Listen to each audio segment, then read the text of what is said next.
साथ एक बड़ी खबर आ रही है। सचिन पायलट गुट के विधायकों ने बयान जारी किया। उन्होंने कहा, आत्मसम्मान बचाने के लिए उठाया कदम। हमारे नेता को एसओजी का नोटिस दिया गया। हमारे नेता पायलट का सार्वजनिक तौर पर अपमान हुआ। हम सालों से पार्टी के साथ मजबूती के साथ थे। तो यानी इसे आत्मसम्मान की बात और उसकी लड़ाई जो सचिन पायलट के खेमे के विधायक हैं उन्होंने इसे बताया है। कई साल से वो कह रहे हैं कि इस तरह की हरकतें सचिन पायलट के साथ हो रही थी और हम हमेशा पार्टी के साथ मजबूती से खड़े रहे थे, लेकिन उसके बावजूद हमारे नेता को एसओजी का नोटिस दिया गया। रमन, अब ये आत्मसम्मान की बात सामने आने लग गई है। अभी तक भी कोई क्लैरिटी नहीं है कि कहां जाने वाले हैं।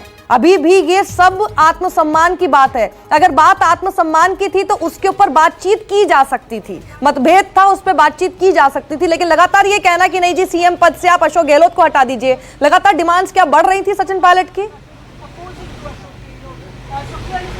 देखिए, अगर सचिन पायलट के ट्विटर हैंडल की आप बात करें या देखें तो आपको पता चलेगा कि 4 दिन पहले उन्होंने स्पीक ऑफ इंडिया पे उन्होंने अपनी बात रखी थी। यानी कि पार्टी की तरफ से पूरे देश में एक कैंपेन चलाया गया था यूजीसी को संदेश देने के लिए। सचिन पायलट राजस्थान के उप मुख्यमंत्री, प्रदेश कांग्रेस अध्यक्ष ने भी उसमें पार्टिसिपेट किया था और ट्विटर पे सबसे लास्ट ट्विटर उनका वही अपडेट है। यानी कि 4 दिन तक वो पार्टी की नीतियों, पार्टी के कार्यक्रमों में भाग लेते थे और जिस दिन उन्हें नोटिस आया एसओजी की तरफ से, उसके बाद से उन्हें ऐसा लगा कि आखिरकार मेरे आत्मसम्मान को इतना बड़ा ठेस कैसे पहुंचा। अशोक गहलोत ने सफाई भी दी। उन्होंने कहा कि कोई आत्मसम्मान को ठेस नहीं पहुंची है। जो नोटिस आपको मिला है वही नोटिस मुझे भी मिला है। ना आपको कहीं जाना है ना मुझे कहीं जाना है। बस टीम आएगी, कुछ पूछताछ करेगी, कुछ जानकारी लेगी, उसके बाद चली जाएगी। लेकिन सचिन पायलट लगातार इस मुद्दे को आगे बढ़ाते रहे। जो मुख्यमंत्री कार्यालय से या कहें कि पार्टी की तरफ से जानकारी आई है, उस जानकारी के मुताबिक जिन 2 व्यक्तियों को हिरासत में लिया गया है वो सचिन पायलट को मुख्यमंत्री बनाने के लिए लॉबिंग कर रहे थे। 20 से 25 करोड़ रुपए खर्च करने के लिए की बात कर रहे थे और सचिन पायलट को मुख्यमंत्री कैसे बने इसके लिए भी बात कर रहे थे।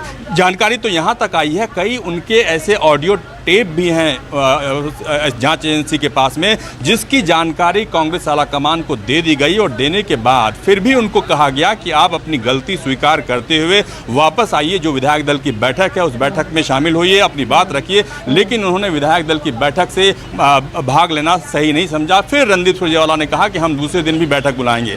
लेकिन किसी को ये उम्मीद नहीं थी कि सचिन पायलट को उप मुख्यमंत्री के पद से हटाया जाएगा, प्रदेश अध्यक्ष पद से हटाया जाएगा, उनके 2 करीबी मंत्रियों को मंत्रिमंडल से हटाया जाएगा।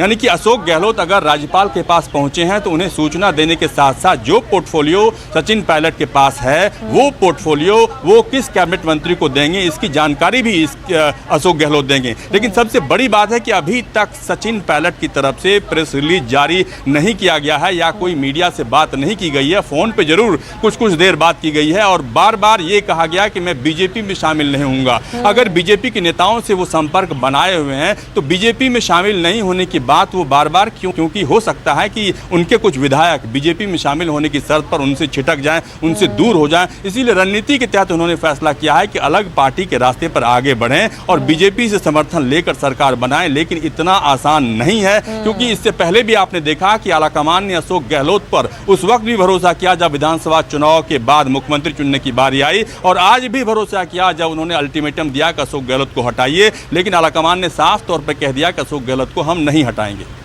जी, श्रीवत्सन हमारे साथ हैं। श्रीवत्सन, किस तरह की खबरें अब वहां से सामने आ रही हैं? जैसे कि आप पहले बता रहे थे और अभी रमन भी इस बात का जिक्र कर रहे हैं कि कुछ ऐसे विधायक थे जो कि हो सकता है कि उनसे छिटक जाते, इस वजह से वो लगातार ये मेंटेन किए हुए हैं कि वो बीजेपी के साथ नहीं जाएंगे।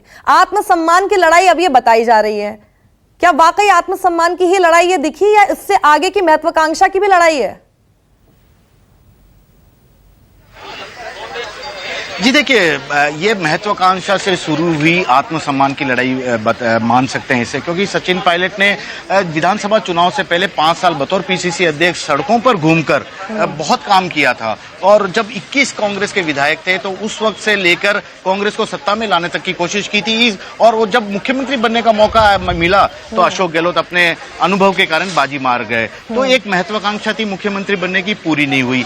अब उसके बाद आत्मसम्मान की बात की जा रही है। उन्हें उप मुख्यमंत्री मुख्यमंत्री बना दिया गया, पीडब्ल्यूडी और इसके अलावा पंचायत राज जैसा बड़ा डिपार्टमेंट दे दिया गया, लेकिन जो सरकार के फैसले होते हैं या मुख्यमंत्री जब भी कोई बड़ी मीटिंग करते थे, सचिन पायलट उसमें नदारद रहते थे।